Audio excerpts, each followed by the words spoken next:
On this week's episode, as the actors and writers strike continues, support for union members continues to grow as well. An interview with local actor Connor Morley, Dracula hits the high seas, and It's a Bird, It's a Plane. It's a refreshing but familiar take on the Man of Steel.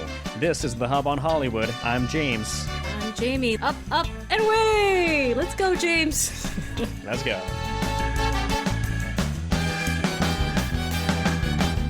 All right, we are back for another episode of The Hub on Hollywood. Thank you so much for joining us again.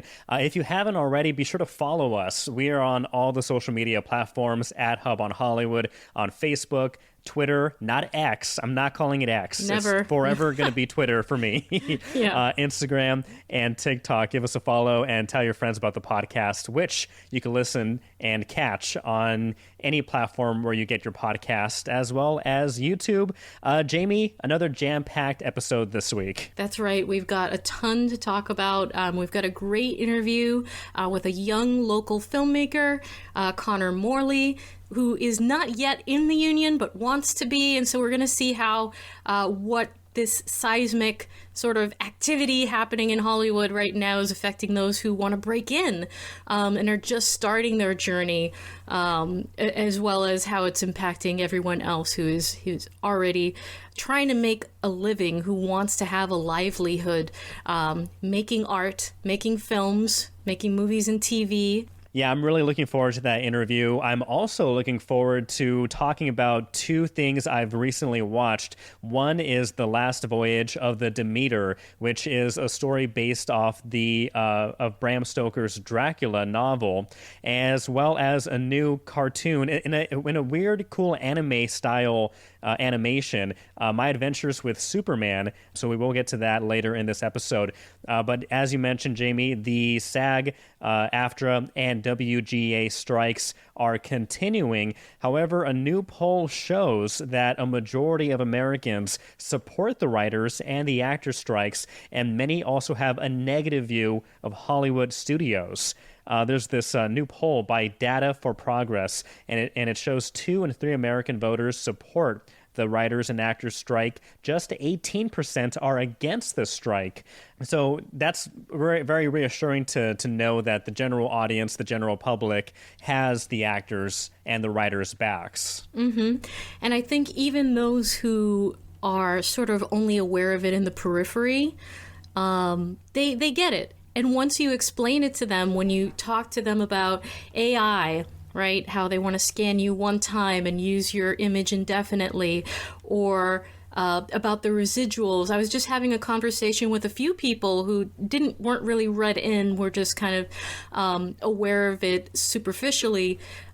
They're like, well, don't the actors just live off of residuals? Don't they just get paid? It's like, aha, well, that's the problem. Yeah. You used to be able to live off of residuals, but now with the streaming services, even the A-listers, even the stars of these shows and programs are getting paid pennies. The people who wrote it, the people who starred in it, let alone forget that, the day players, the people with the smaller bit parts are literally getting paid pennies. I was out on the Boston Common not that long ago, where they were having a SAG WGA rally in support of all of us creatives and Hollywood workers. And among the speakers that day was Mr. Ron Bergeron of America's That's Funniest awesome. Home Videos. But he wasn't laughing, was he? He was not laughing. No. You see what you did there? No, he was not laughing, and he brought along with him one of those residual checks, and he held it up for everybody to see. And do you want to take a wild guess how much he gets paid? One of his paychecks in residuals is for America's Funniest Home Videos, which all of the episodes are on streaming. All of them are available. How much do you think Ron Bergeron, the host, gets paid in residuals?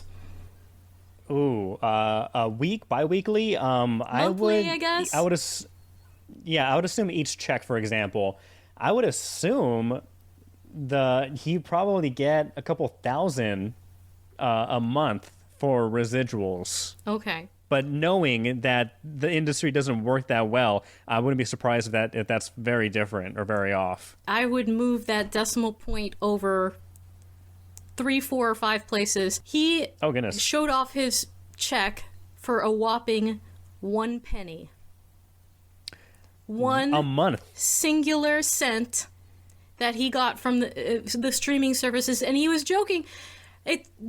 The postage alone was 60 cents. It's like, really? You had to send me a check and just Venmo me next time, he told the audience. And it's really that bad, James. Nobody can live off of the way that streaming services are operating right now. So it is a dire threat to the livelihoods of actors. We're not going to be able to continue living in this profession if something doesn't change.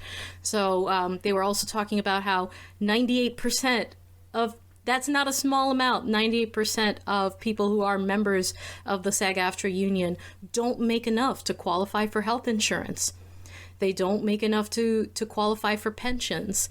So something has to change. And when you explain that to people who are not aware, right, who think that just actors are just the famous people and everyone gets paid millions of dollars, it is not that way. It really isn't. So I was down there on the Common, as I mentioned.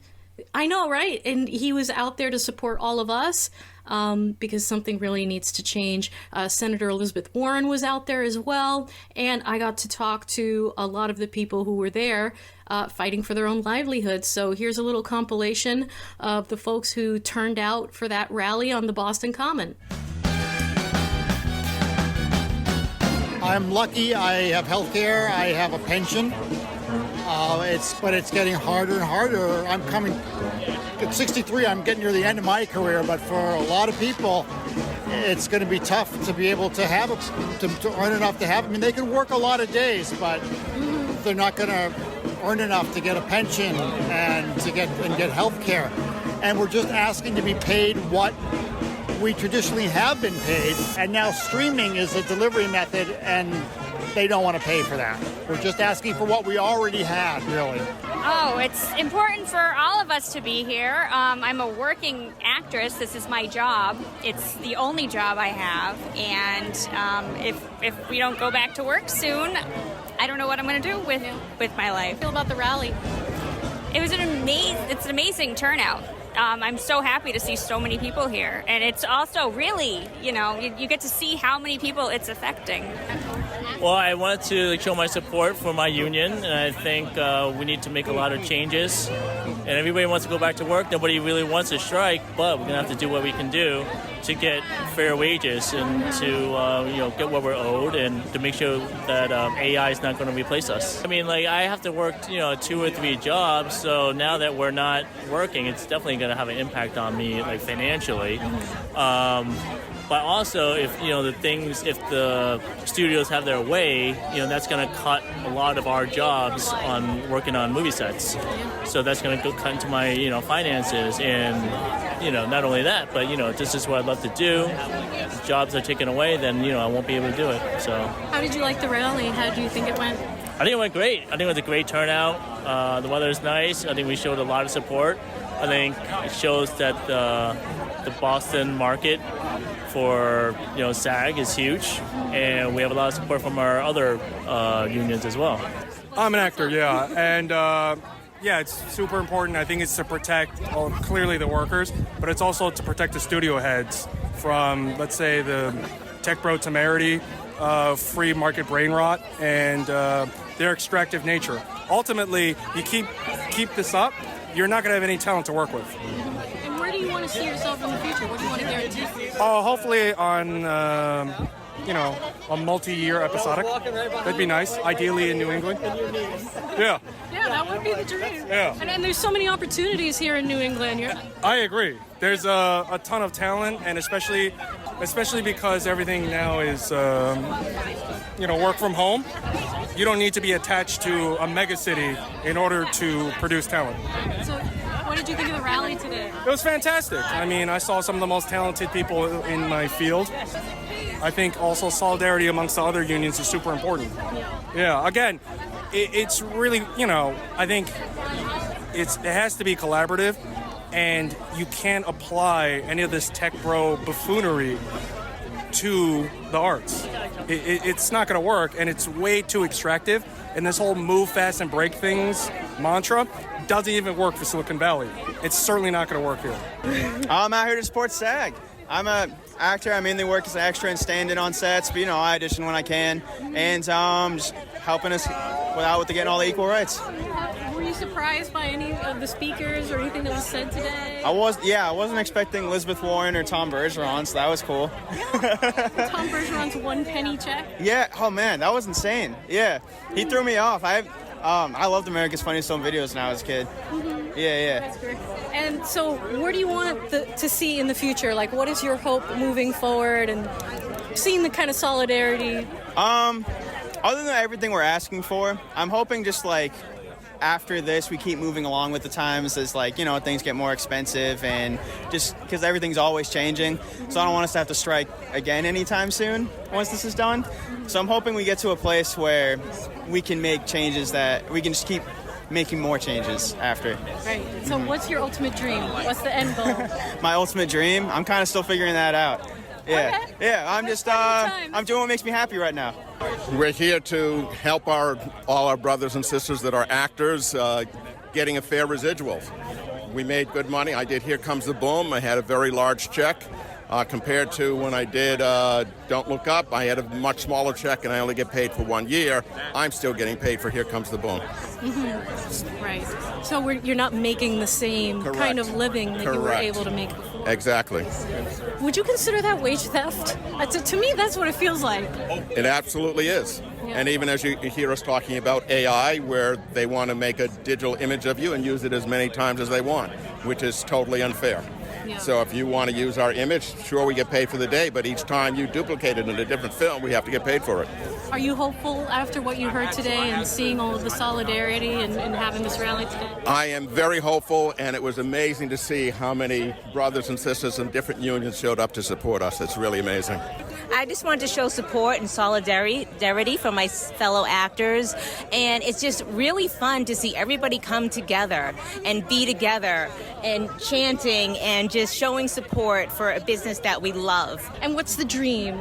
Well, I'm actually moving to Los Angeles next month, so I'm really excited, and I'm just hoping that everything works out, and when I get out there, the strike will be over and I can start to work and just get back to normal, get back to business.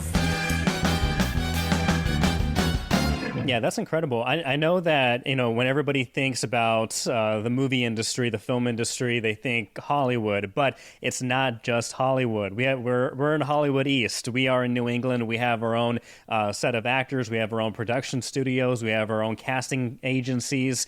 We have Hollywood over here. We have our own version of it. And you can argue maybe even a little better than Hollywood West, but that's neither here nor there. The fact is, actors are everywhere, all over the country.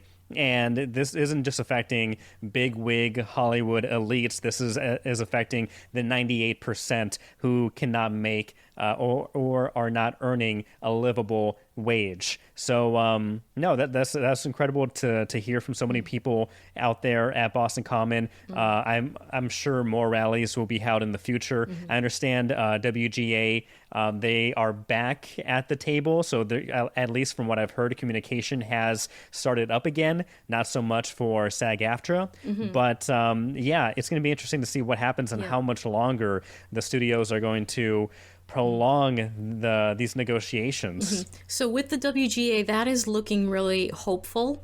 They're not releasing a lot of information about what the terms are that they're currently negotiating. I believe that they're at a point where they're like, look, if we want this to work, we've got to sort of just work together, the studios and the union negotiators, to come up with something that might be acceptable.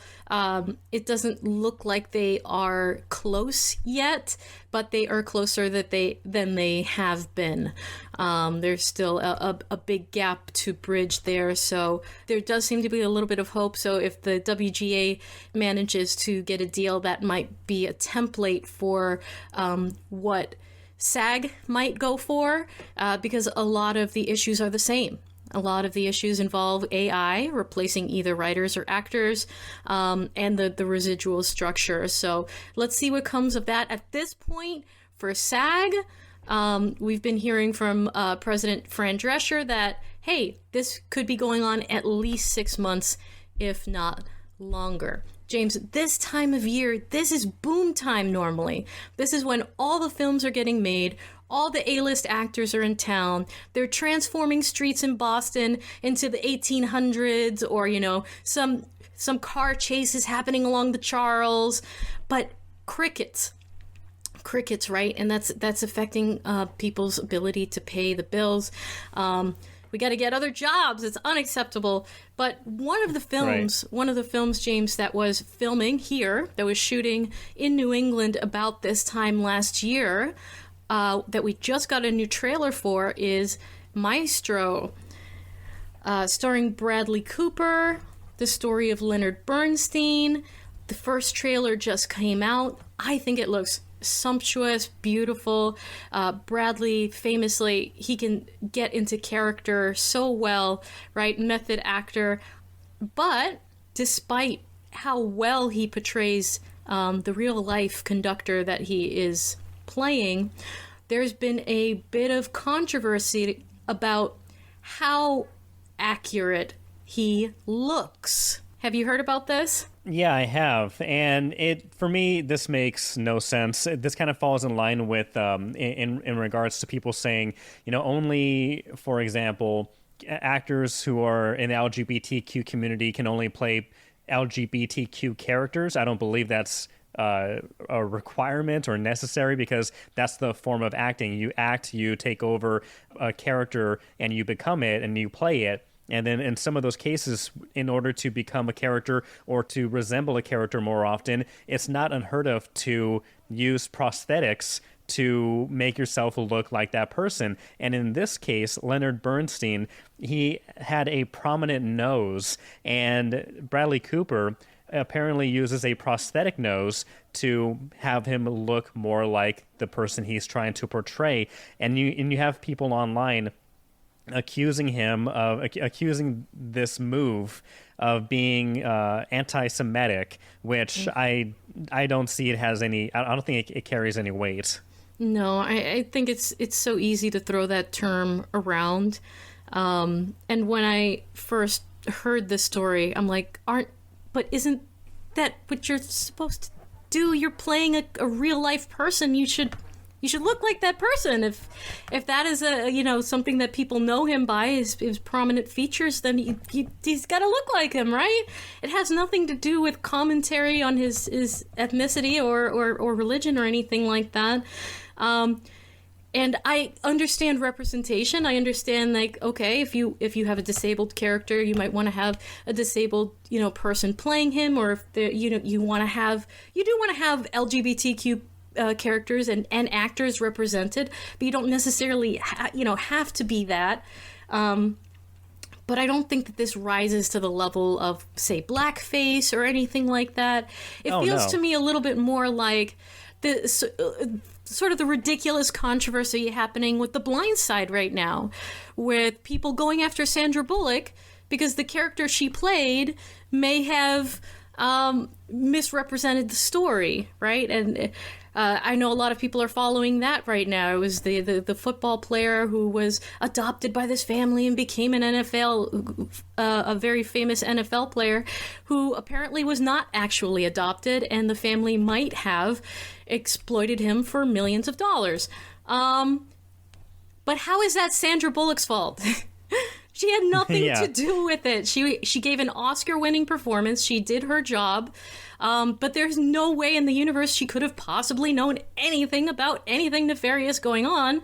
Come on, people. So I think that the internet is a great place for people to be silly and to create conflicts and fight about things that don't exist or matter. And I feel like... Yeah, especially when the family of Leonard Bernstein gave their approval and their blessing Exactly. for Bradley Cooper to use a prosthetic nose to better resemble Leonard, to portray how he really looked. They acknowledged, yeah, he had a larger nose than other people or most people. He also happened to be Jewish, but not every person who is Jewish has a big nose. Yes, there's the anti-Semitic stereotype out there, and doing it out of context or with ill intent, yeah, that's wrong. But this is a biography, and he's trying to portray the actor as closely as possible. So I think people are either very ignorant when it comes to the history of blackface, for example, when they're calling this Jew face. It's very ignorant, or they're actively trying to troll and to try to create controversy. So it's either one of those things. Either it's ignorance or it's trolling. It's like when I believe Jake Gyllenhaal, he played one of the victims of the Boston Marathon bombing, and his character loses his legs. There were some people who were like, you should hire somebody who is actually an amputee to play that role. And I'm like, this is acting. Like, again, I think it's either ignorance or people are trolling. The same thing when Bryan Cranston. Yes. When Bryan Cranston was in a movie with, I believe, Kevin Hart, where he played a paraplegic man, people were saying a real person who is paralyzed below the neck should be playing that character. It's like, what are you talking about? So again, I either leave it to ignorance or actively trolling to just be a jerk and be problematic. So well, if they have the acting chops and the sellability of Bryan Cranston, then sure. But the casting matters when it comes to making the money and getting the performance that you need. So there's a lot of factors that go into it. So yeah, I agree with you. We're on the same page, James. What about you guys? What do you think? Do you think we're completely wrong, or are you on the same page as well? Where do you land on whether this is appropriate, inappropriate? Let us know. Hub on Hollywood. Comment down below, and we will we'll share your comments here on the Hub on Hollywood on our next episode. Now you know what is not inappropriate was our conversation with Connor Morley, a local New England actor who, as we mentioned before, is hoping to join the union, but he is an active and big supporter of the ongoing strikes right now. And, this was a great get and a great interview with Connor, talking about his thoughts on the strike and just about the industry as a whole, right? Right, as a young professional, breaking in, pursuing his passion, and hoping that he has a future in what he loves. So without further ado, here we go with Connor Morley. And we are joined by local filmmaker Connor Morley, born and raised in Rhode Island, and recently the winner of a category at the Providence 48-Hour Film Festival. We're going to be talking about his projects. We're going to be talking about the strike, our favorite films, everything in between. But first of all, Connor, thank you so much for being on the Hub on Hollywood. Thank you, both of you. It's such a pleasure to be here right now. Wonderful. So you're an indie filmmaker. Tell us a little bit about who you are, where you came from, and then we'll dive into the 48-Hour Film Festival. So my journey to filmmaking began ever since I was like about 4 or 5 years old. When I was like very little, I watched Jaws for the first time on my dad's old TV, and was never scared of the shark, mind you, but it introduced me to cinema, and I just fell and immediately just grown attached to it. And by the time I reached around 9 years old, I got hooked on into more horror movies, like the Amityville Horror, The Exorcist, The Shining, Friday the 13th. Nice. I love those movies. And who could forget Halloween too? Like those movies are just like my childhood over there. And the more I watched those movies, those franchises, I grew a strong fascination in movies. And I told myself, I want to be a movie director. And when I was 10, when I visit my dad every weekend, I would go on his computer, open up Microsoft Word, and write my own scripts for unmade Halloween sequels and Friday the 13th movies. Nice. At 10 years old. Okay. At 10. And where did you go from there? And from there, well, ever since then, my love for cinema grew outside of the horror realm. Around the time was like when I was like 15, got introduced to like the films of Martin Scorsese, Quentin Tarantino, David Lynch, John Waters, and my taste in cinema expanded, and I just became so fascinated with movies. And by the time I was high school, while I was in high school, like we have this program called the Senior Project, where seniors would have to do a little topic on something that they have to work on, and all my classmates had no idea what to do, but I did, and I wanted to make a movie.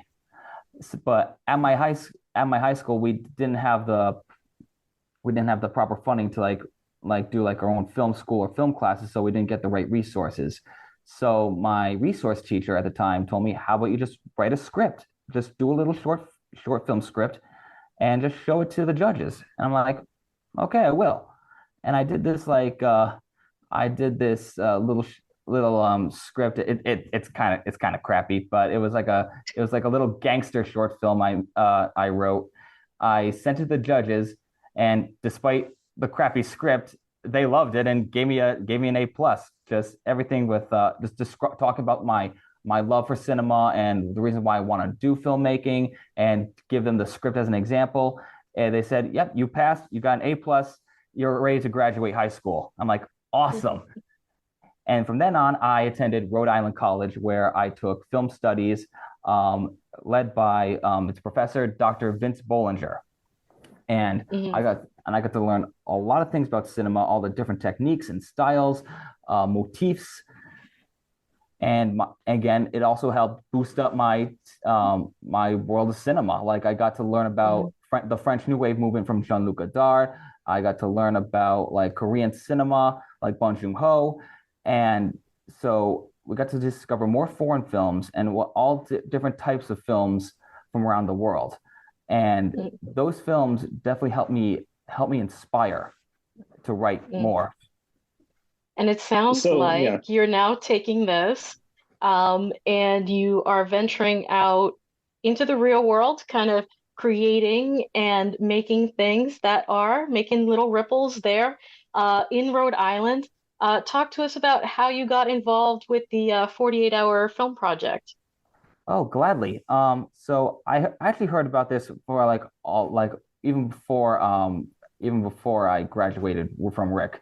Like I attended this local meeting called the Rhode Island Film Collaborative, and it's where a bunch of local independent filmmakers come to join, and we discuss who we are, what we work on, and a lot of people say that they were involved in the Providence 48-hour film project.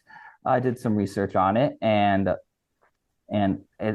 knowing that it's an entire competition from not just in Providence but from all over the globe, and that's what told me that, hey, maybe I should do this. I should definitely participate in this and start making my own movies. My first 48-hour film project, I didn't direct it, but I wrote a script for my cousin Braden because he was doing it too, and it was this post-apocalyptic script, and that's what introduced me to the 48-hour film project. Yeah, so Rhode Island is very far away from Hollywood. What was the reaction from friends and family when you started going down this route? Yeah, they were very shocked that I wanted to be a filmmaker, but they were very supportive of it too. It's like they really wanted me to do this, and I love that I have a family and friends who stood by me and said, "Yeah, go ahead and do this. Like, get your work out there." Right. And it feels like, the 48-hour film project you've mentioned is global. It It's is. all over the country, it's all over the world. How does it feel? It's like an incubator of sorts, right? Bringing talent up and out through all of the reaches of the globe, and giving people a medium, an opportunity to show their stuff, to practice it, to be a filmmaker in these competitions and make those connections. So, what was that experience like? Not only doing what you love, but sort of meeting the other Well, people that do this as well. Well, from my experience, what I love about the 48 is that it's kind of like a learning experience for me because the first film that I directed, was not my best. But the more I participated each year, the stronger my craft grows. Like I continue to improve, I continue to learn from my mistakes, and my films just keep getting better and better.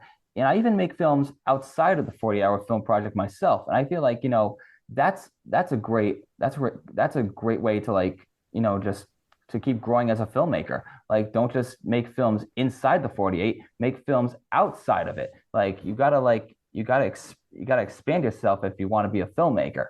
Yeah, so tell us about the scene and how this led to winning an award.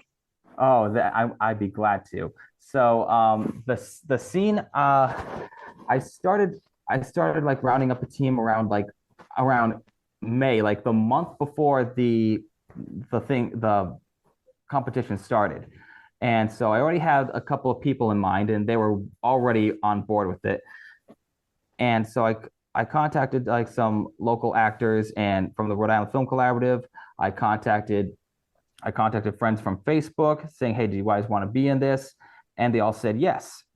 And my friend Alicia, she was my DP for the movie.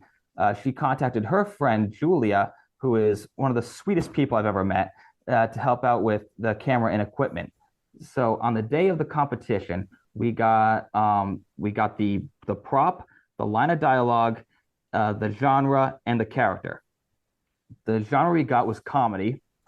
The character that we were assigned to was Dr. Edward Vanterbus, a marine life scientist. The line of dialogue is read the sign, what does it say? And the prop was a cone. And it can be any cone. It could be a traffic cone, could be an ice cream cone, could be a cone hat, like the dunce hats that, in the cartoons. Yeah. And then when we started filming, we got everyone here. We all filmed at my house. The entire movie was filmed in my house, and everybody. Keep in mind, so some of these actors and crew members are not from Rhode Island. They're from Boston or Upper Massachusetts, and they came all the way here to show their support and help me out. And I am forever thankful of my cast and crew. Like they are amazing. Okay, and so we started filming around I would say like 10:30 to 11 a.m. And we got everything done around 3:30 to 4 p.m. And so everything was wrapped up. Everything flowed so smoothly, like a lot better than I expected.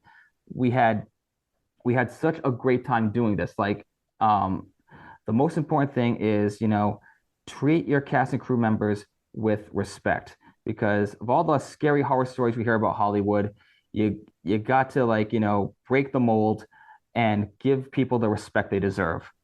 Treat them like they're your best friends, like they're your family members, and they will share the same respect with you too. Right. And so, what was the award? The award we got, we actually did not win just one award, we won 2 awards. So all right. Congrats. Thank you. Our editor, James Kinder, won Best Editing for the movie. And my whole team and I won 3rd place Best Film. Excellent. Great. Congratulations. And so you're talking about respect and how, everybody that you're working with, it is a team. They all come together to make the movie. So I imagine it's a little distressing to see the state of Hollywood right now with the strike, with the writers and the actors fighting just to survive in this medium. You're getting started as an indie filmmaker, trying to make it, learn this craft, and get into Hollywood. What is your take on the strike and everything that's happening right now? You're not yet in the union, I understand. No, I'm not in the union yet, but I would love to be. The actor, here's my take on the strike. The strike like whatever's going on in Hollywood doesn't only affect union members, it affects non-union members as well. Like SAG-aftra members, the WGA, all the writers deserve fair payment from residuals, and no one should be replaced by artificial intelligence just to save a buck. And how does that make you feel, being someone who wants to get into Hollywood? What are the stakes for you for the outcome of all of this? Even though I'm not a union member, I feel like I've been stabbed in the back. Like this is truly disgusting for Hollywood to plan out. Like that shouldn't even be the first thing to think about when discussing with their actors and their writers. The writers and actors make the movies. They're the ones that bring the movies to life. Not just the directors, not just the producers, the writers and the actors.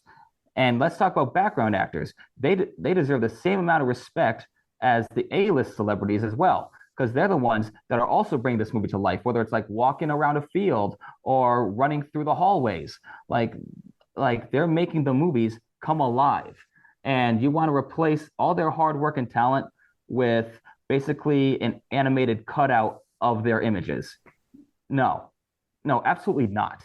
Right. Yeah, I was telling Jamie that background actors are what really ground a movie and make it feel real. I compare it to visual effects or CGI. When you can't notice the CGI or visual effects and it just blends in, when you can't notice it, it's working and it makes the movie feel more real. And when you have background actors, whether it's interacting with the main actors or filling up scenes in the back, when they're doing a great job, you don't really notice them. But when they're doing a really bad job, you do notice it.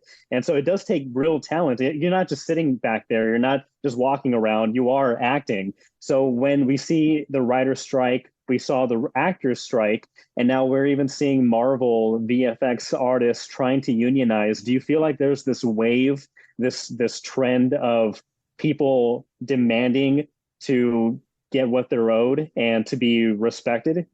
Absolutely. They deserve, like, the VFX artists, the actors, the writers, everyone who has put all their hard work and talent into these movies deserve their respect. Like they should not be thrown out or under the bus by corporate executives just because the corporate executives want to save a little bit of money. I just think that's ridiculous. And speaking of saving money, their contraction in the Hollywood industry has been going on for about a year. We've been seeing, right, the Netflixes and the streaming services just completely axing projects, some of which that were already in production or halfway or almost done. One of those was Invitation to a Bonfire that was filming in Massachusetts that was completely axed midway through the first season. Oh, starring Tatiana Maslany. And I know you wanted to share your love about one of these unfortunate projects that got the axe, Pantheon. yes, Pantheon. Let me tell you something about Pantheon. First of all, I have no involvement in the making of the show. I am not one of the actors on it. I am not one of the animators. I'm not one of the producers. But I want to get the word out so that people can know what this show is, because Pantheon is the best animated series you've never heard of. It follows a unique concept that's pretty much painfully relevant about the next big step into artificial intelligence, and that is uploaded intelligence. Uploaded intelligence is this concept where the human brain is scanned into the cloud. And it shows how dangerous that could be to society, and especially if it's given into the wrong hands. And so let me give you a little synopsis about Pantheon. Pantheon follows this bullied teenage girl named Maddie, voiced by Katie Chang, and she soon discovers some strange emails from someone who claims to be her deceased father. She later discovers that before her father died, his brain was scanned into the computer and is now roaming around the internet cloud. And then she later discovers that he's not the only one. There are a couple of other uploaded intelligence that are stuck inside the cloud. And the sooner that she dives deeper into this conspiracy, it unlocks a even darker conspiracy about technological warfare. There's also this subplot about this teenager named Caspian, who's voiced by Paul Dano, and he too discovers some very dark secrets about himself and how he's connected to this company called Logarithms, who basically started Uploaded Intelligence. And I really wish you guys would get to see this, but sadly, AMC scrapped the project entirely, even after completing production for season 2. The best way, I do not recommend this, but the only way you can find it is if you sail the high seas, if you know what I'm talking about. Yeah, no, that's unfortunate. Yeah. Like, as you mentioned, Paul Dano, Aaron Eckhart, Ron Livingston, Daniel Day Kim. Like, this is a great cast too, and it's this reminds me of that the movie Grease. They had this TV series surrounding the like a female version of the cast. I forget what their name, but they came out with the series, and then eventually, and it was nominated for several Emmys. But now I believe it's on Prime, but it's been wiped clear. Like, you can't see it anywhere. It's not on streaming. It's not on DVD, Blu-ray. So you have all this hard work done and effort put into it, and then it's just taken away as if it never existed. This should not be a trend. This should not be a trend at all. Like, I don't care if how good or bad a movie or show is. Like, it deserves to be seen. It deserves to be on physical copy, and it deserves the respect that it's given. Reminds me too that now a lot more people, because of what we're seeing, and the show is called Rise of the Pink Ladies, the spinoff from Greece. But more people are talking about, streaming is very convenient, but now they feel like they have to buy the hard copy, buy the DVD, buy the Blu-ray, so they can always own that physical copy of it. So it will never disappear. And so it's ironic that, people were very open to go into streaming and turn to streaming because it's convenient. But we're seeing these bad habits by these large studios and streaming services that people are longing for, either the high seas or the return to a physical copy. Yeah, I much prefer physical copies nowadays. Like every week or two after I get a big paycheck, I would go to Barnes and Nobles and get something from the Criterion Collection, whether it's Martin Scorsese's After Hours or an anime movie like Millennium Actress. Like, it's just unfair that people are going to rely more on streaming, and I feel like we should take a step back a little bit, because we got to support art and we got to support entertainment. That's right. And there's so many people that contribute, they work hard, and then their work is never seen. There's a lot of changes that need to happen right now. So hopefully this is a moment where a lot of those changes are going to be made. So we're running out of time. I just wanted to give you a moment to tell us what's the ultimate dream and where can people find you? The ultimate dream is to just the ultimate dream is the one that you follow. And my ultimate dream right now is to work on a feature length next, which I'm hoping to do soon. I'm actually assigned to work on a feature length script called Camp Rehab. It's a thriller about drug addiction and rehabilitation. And you can find me on Facebook and on Instagram. Just type in @Connor J. Morley on Instagram, Connor Morley on Facebook. And alternative pictures on YouTube as well. Thank you again to Connor for being with us and sharing those stories. Again, we keep telling you about the streaming services and the residuals and how actors are just trying to fight for a living wage. But those streaming services, they are not going to lose any money. They've, this coming October, we've got rate hikes almost across the board, especially with Disney Plus and whatnot. So I don't know until what point we're going to continue paying for those services if they don't pay the people who make the content and, create the wonderful things that we actually watch. It just feels a little soul-sucking, doesn't it? And wallet-sucking. Yeah, like they're sucking us dry, I think. Almost like something that you've been watching lately. Yeah, that's a great transition. Thank you. I recently watched The Last Voyage of the Demeter. This is a Dracula in the open ocean movie. And I've been hearing pretty good things about this, and so I figured, you know what, I had a free afternoon, let's give it a shot. Though I am surprised that this horror movie was released in August. I think this would have. It's not doing great at the movie theaters. I would recommend people, right out the gate. I recommend watching this movie. I think it would be fun to watch in the movie theater. But I think this movie would be doing better if it was released later in the fall, maybe closer to Halloween. Just my hot take. But this is a Dracula on a boat movie. This is based on the single chapter from Bram Stoker's classic novel Dracula. The Last Voyage of the Demeter tells the terrifying story of the merchant ship that was chartered to carry private cargo. Strange events befall the doomed crew as they attempt to survive the ocean voyage, stalked each night by a merciless presence on board. When the Demeter finally arrives off the shores of England, it is charred, no trace of the crew or of Dracula. Oh my gosh. Spoiler alert, they're doomed. Yeah, so I will say that the opening scene, there's text, and it pretty much says like the Demeter was found shipwrecked off the coast of England, and the crew was missing, and we only know what happened from the captain's log, and I was like, okay, though that's a bummer. So like, does the whole crew die? And now why am I watching this movie? I guess I'm watching it just to find out how they died.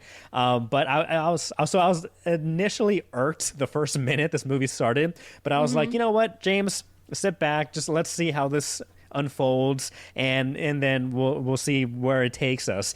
And I will say, given the fact that you are kind of told right off the bat, and this is based off the Dracula novel and the Dracula story, so I actually didn't know the story about the Demeter, so I was kind of surprised. But maybe people who are familiar vaguely with the Dracula story know about this shipwreck and nobody on board was found.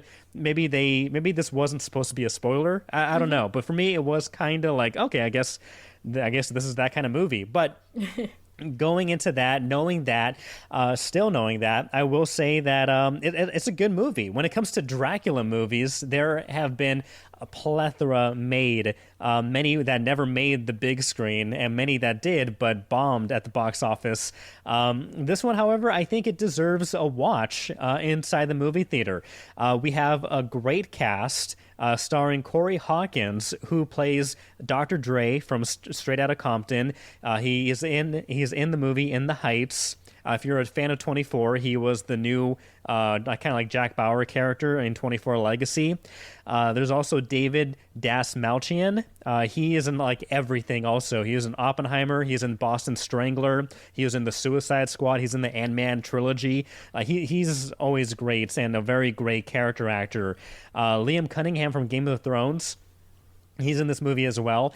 And one thing I like about this movie is that though a lot of money was given to this film, so it had a very good budget to be made, they didn't go with, quote unquote, A-list actors. They went with actors from the theatrical background, from the deep character-based background. And it really does help this movie when you kind of get attached to some of these characters, and then you have Dracula going around kind of picking them off one by one.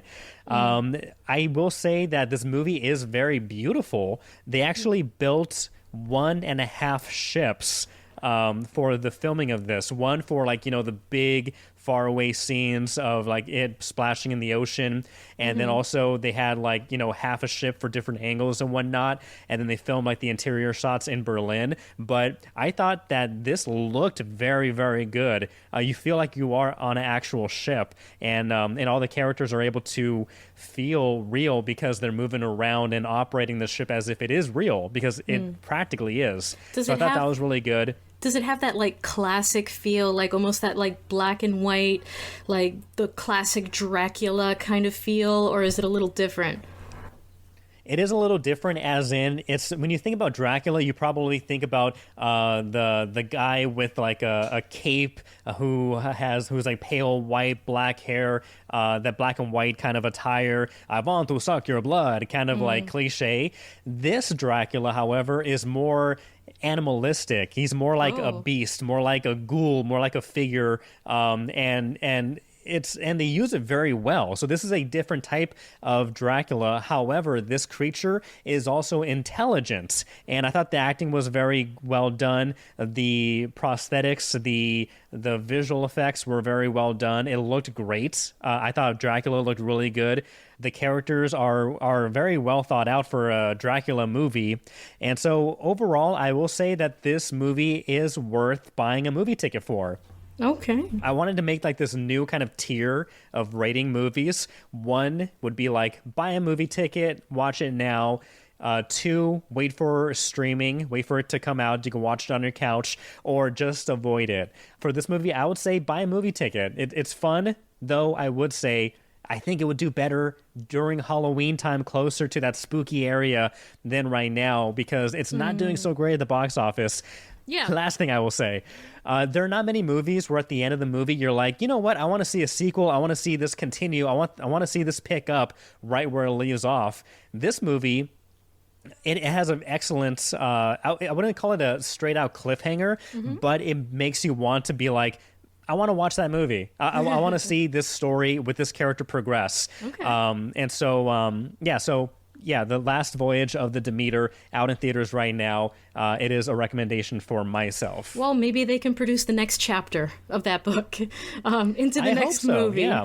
We'll see. But you make an excellent point about scary movies coming out maybe a little bit too early, like the Haunted Mansion coming out and just bombing at the box office. This is a perfect time. This is a perfect time to delay, because every other like big movie out there is delaying because of the actors' strike. I would say this movie, like the Haunted Mansion, would probably benefit from being delayed at least one more month, maybe two.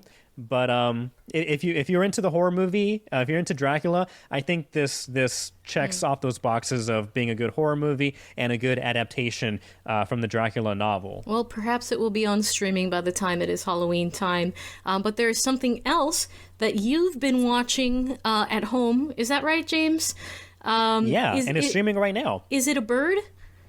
Is it a plane? No. Is it? No.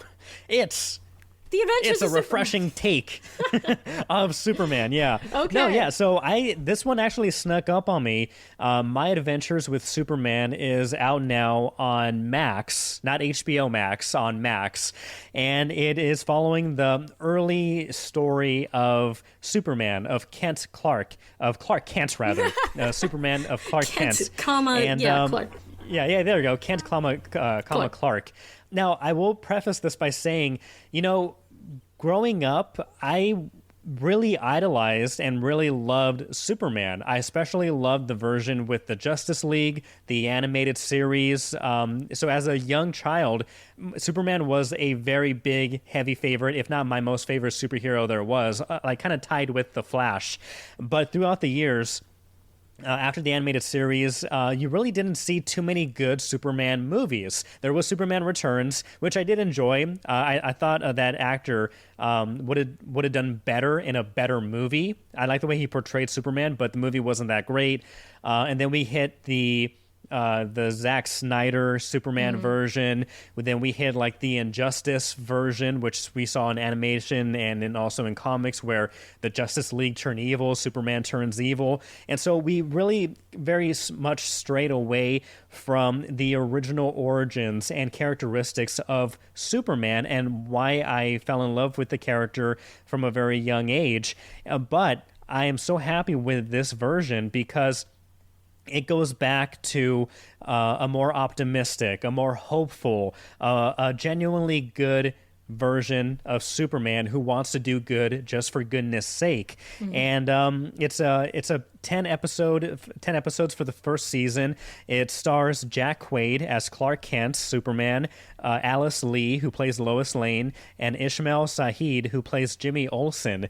And they do a great job with the story, which follows Clark building his secret Superman identity and embracing the role of a hero of Metropolis while, sharing adventures, falling in love, showing his reporter investigative skills with Lois Lane as, they take Jimmy Olsen under their wing. Like they're like these three best friends in this movie and in this series. And again, it's just very optimistic and hopeful, and I think it's something that kids at a very young age and even adults like myself will watch. And one thing that I love about this series, especially other than the character traits and the roots that they're going back to, but the animation style. This is Superman in kind of in an anime format. And so if you like anime, they really lean into that art style, and it works wonderfully. So if you are a fan of Superman, of the classic, hopeful, optimistic, true to his convictions Superman, I think you will enjoy My Adventures with Superman on Max right now. Well, I am a big anime and animation fan, so I will definitely need to check that out. I think the kids will like this. Yeah, they should. And I like that you talk about it being like the more hopeful, happy. I think that the best superhero movies are those that are kitschy and fun and hopeful and that original spirit of comics. I know some are darker, but that's like what appeals Batman. To me. Mm-hmm. Batman lends himself to be darker because, his character, his background is very dark. But Superman, from his origins, he's this guy from Smallville, a small town raised by his adopted parents, and he's learning, about his real background, and he's just a good old person. There's one line that I love where Lois Lane is trying to get an interview with Superman.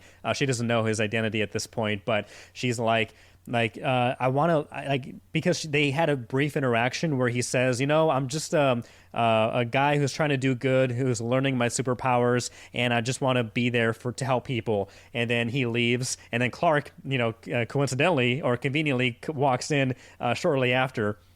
And then she goes, "Oh yeah, he's lying to me." Like, what? It's like, yeah, somebody with that much power wouldn't do good. Like he's lying to me. Like, Clark, you, however, if you had Superman powers, you'd be good and you'd be, doing good just for goodness sake. I don't trust this guy. And so it shows like Clark Kent does have that heart of gold, and people recognize that and realize that. And then you do see that, come through with Superman eventually throughout the series.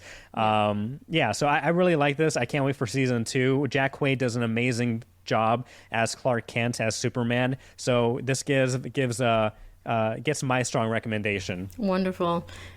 So what are you guys going to check out? The Last Voyages of the Demeter, My Adventures with Superman. How is the strike affecting you? All of these things, let us know. Interact with us, comment, hang out with us, talk with us. The Hub on Hollywood, we're in all the socials. We're on YouTube. We're everywhere that you want to listen to podcasts. We want to feature you if you are a filmmaker, an actor, a writer, a director. If you have a story to tell from the entertainment industry, we want to amplify your voice and share that here on the Hub on Hollywood. So reach out to us, share this with your friends. Thank you for joining us on each of these jam-packed little voyages episodes of ours. But until next week, I'm Jamie. I'm James. We'll see you then. Best of luck. Bye.